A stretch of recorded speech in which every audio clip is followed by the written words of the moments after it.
So hello, what's up mga ka-J-Vlog? Welcome ulit for another video. And for today's video, bibigyan ko kayo ng top features na pwede nyo makonsider dito sa isang gaming entry-level smartphone today, ang Nubia Neo 3 4G. So tara, check natin. So yun nga mga ka-J-Vlog, for today's video, gagawin ko ngayon ng top features, yung isa sa pinakamabenta rin na entry-level gaming smartphone today, ang Nubia Neo 3 4G. So again, tatlong version yung Nubia Neo 3. Meron tayong Nubia Neo 3 4G, 5G, and 5G GT. So yung pinaka-affordable is yung Nubia Neo 3 4G. And napakamura na lang nito sa online. So ang SRP nito is around 9,000 ata, I think. Pero ngayon is napaka-affordable na lang siya ngayon sa sale, Nubia Neo 3. So let's check sa official store ng Nubia sa online kung magkano na lang po. Wow! Nasa 6,000 pesos na lang po ang Nubia Neo 3 4G. 6,500. Tapos pwede nyo pa siya makuha ng mas mura pag gumamit kayo ng ating 128 to, 8GB 128. Tapos pag gumamit pa kayo ng voucher, baka makuha nyo ng saradong 6K or 5,000 plus ang Nubia Neo 3 4G. Pag clinic nyo tong view products natin dito, itong view products lang natin na to, mura at bagsak presyo lang dyan, ang Nubia Neo 3 4G. So again mga ka-J-Vlog, itong smartphone na to, marami rin nagkaka-interest nung in-unbox natin, game test, gusto nila i-game test sa mga iba't ibang laro. So na-try naman na natin yan, and so far so good naman ang kanyang gaming performance. Kaya nag-decide ako, why not, yun na nga, marami naghahanap sa ating mga consumers ng affordable entry-level smartphone na pwede natin magamit for gaming. Kasi usually yung mga ibang smartphones na lumalabas, hindi sila more on gaming-centric eh. Etong Nubia Neo 3 4G, gaming-centric talaga siya kasi meron siyang dedicated shoulder trigger button. So yan yung isang top feature na pwede nyo makonsider dito sa smartphone na to. Meron siyang dedicated shoulder trigger button. Yun yung napakaganda dito sa smartphone na to. Yung shoulder trigger button niya is pressure sensitive yan. So wala talaga siyang physical button. So ano lang niya siya, nadidiinan lang siya and nagre-react yung button dun sa inyong pressure. So yun na nga mga ka-J-Vlog. Medyo meron lang naman downside yon pag hindi nyo ino-off automatically yon, kasi minsan pero kasi instance before na naglalaro na ako, tapos siya, na accidental touch siya, kaya meron namang feature doon na i-off yung shoulder trigger button, pero napakalaking tulong po niyan. For example na lang, naglalaro kayo ng COD, ako sinet ko yung shoulder trigger ko for fire and reload. So extra space na para sa controls nyo, 'di ba? Na minsan dito pa kayo magpipindot pag sa mga fire or reload sa screen. Dito madali na, nasa gilid na lang ng smartphone. So very very helpful. Hindi lang po pang first person shooting yung pwedeng shoulder trigger button. Lahat ng games pwede po yan ipe-personalize. Yung ako sa ML, ginagamit ko yung shoulder trigger button niya for claiming ng mga items and ng gold. So napakalaking tulong ng shoulder trigger buttons, especially sa mga gamers natin dyan. Next na magandang feature nito is yung display. Kung sa display niya, ayan, maganda naman for a 5 to 6,000 pesos smartphone. 6.8 inches na palaki punch hole, 120Hz, and the resolution is Full HD Plus 1080p.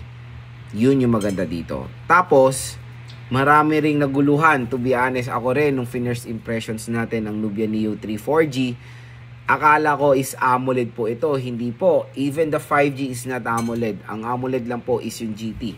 Naguluhan tayo ng konti nung first impressions kasi karamihan ng mga specs dati nakalagay is AMOLED ang Nubia Neo 3 4G and even the 5G. Hindi po, IPS lang siya. Pero even though IPS lang naman ang Nubia Neo 3 4G, maganda rin naman ang ma-offer niya na resolution, Full HD Plus 1080p. Napakataas naman for its price. Syempre, ito marami rin mga gusto yung consumers na gaming-centric, yung may RGB lighting. Yung likod po nito, yung mata doon sa Nubia Neo 3 4G, RGB po yan, umiilaw po yan na very aesthetic, especially sa mga gamers natin na mahilig din sa mga RGB lighting when playing. Ayan, maganda dito sa RGB lighting ng Nubia Neo 3 4G. Nagsisynchronize siya dun sa games nyo or sa nilalaro nyo, na very helpful. I think pwede rin siya for notifications, na isang malaking tulong din or good addition sa smartphone na to, na take for example, hindi nyo na malayan, may notification kayo, umiilaw yung smartphone nyo. At least, alam nyo, kahit without opening the smartphone, is meron kayong, alam nyo sarili nyo, may notification kayo. Set is very interesting nga, Unisoc 8300 with Mali G57 MP2. So, natry ko na ang Nubia Neo 3 4G. Okay naman siya, maganda siya for gaming, especially for this kind of price tag na 4,000 to 5,000 pesos. Makakalaro naman kayo na mabuti dito sa smartphone na to. Hindi lang yon, the performance niya sa ML, COD, Honor of Kings, superb. Genshin, nakakalaro rin tayo even WoW. So, pero syempre, hindi siya smooth when it comes sa WoW. May mga frame drops pero nakakaya niya. Sa Genshin, mas lighter siya sa WoW, yun yung napansin ko, na nakakaya niya pa ng mas better yung Genshin Impact compare sa Wuthering of Waves. Pero again, lahat naman ng tinest nating games ay playable dito sa smartphone na to.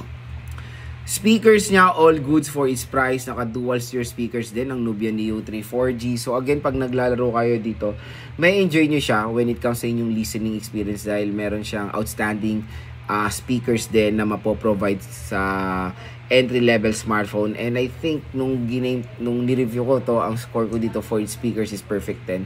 Kasi malakas talaga. Perfect or balance yung sound. Maganda yung pagka-blend dahil sa stereo speakers. At okay rin naman yung loudness niya. Panigurado pag maglalaro kayo dito, may enjoy nyo yung gaming experience nyo dito sa Nubia Neo 3 4G. Yung battery, malaking addition din yan, especially pag naglalaro tayo, kailangan natin talaga yung merong massive milliampere battery capacity.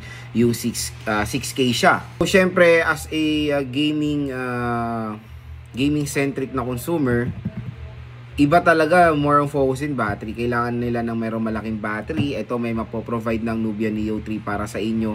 Napako na din ang battery nito mga ka-J-Vlog when it comes sa, hindi lang sa gaming eh. Pwede rin itong ma-recommend sa mga consumers natin na more on focus sila is battery. For example, sa work, di ba? Kailangan ng isang consumer na merong makunat na battery kasi ayaw nila parating nalolobat. Ito maganda pong i-recommend lang. Hindi lang naman ito magandang i-recommend sa mga gamers. Maganda rin siya i-recommend sa all-round, sa lahat ng consumers. So, kumbaga itong Nubia Neo 3 4G, all-rounder siya na smartphone. Pwede siya sa mga consumers na gamers, sa mga nagtatrabaho, delivery riders natin, sa mga online sellers, and of course pang trabaho. Ay of course pang school, di ba? Kasi pag ginagamit din natin sa school, kailangan din natin ng snappy smartphone para hindi tayo ma-hassle while editing ng mga PowerPoint natin, ng documents, nag-e-edit sa CapCut, mga TikTokers, di ba?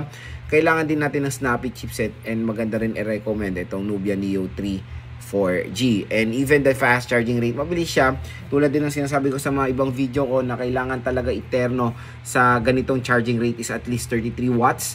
So 33 watts and 6,000 mAh is a perfect combination ng fast charging at ng battery milliampere. So again, mabilis din naman, siguro mga 1 hour-ish, full charge na itong Nubia Neo 3 dahil sa kanyang 33 watt fast charging. So again mga ka-J-Vlog, yan yung ating top features dito sa smartphone na to na pwede natin makonsider bilhin itong Nubia Neo 3 4G. So, very affordable na smartphone at grabe, hindi ko akalain na nakakapag-provide na ng smartphone ngayon na ganito mga specifications sa murang halaga. Sobrang sulit at mas pinamura pa siya ngayong sale, kaya kung interested kayo bumili ng Nubia Neo 3 4G, click nyo itong view products natin. Mura at bagsak presyo lang dyan itong smartphone na to. At wag na kayo magdalawang isip pa dahil ang ganda na po ng ino-offer na sale ngayon ng online. Merong Black Friday sale, Payday sale, and of course, 12/12 sale. So again mga ka-J-Vlog, hopefully nakatulong itong mga sinabi ko sa inyo kung nagde-decide kayo bumili nitong Nubia Neo 3 4G.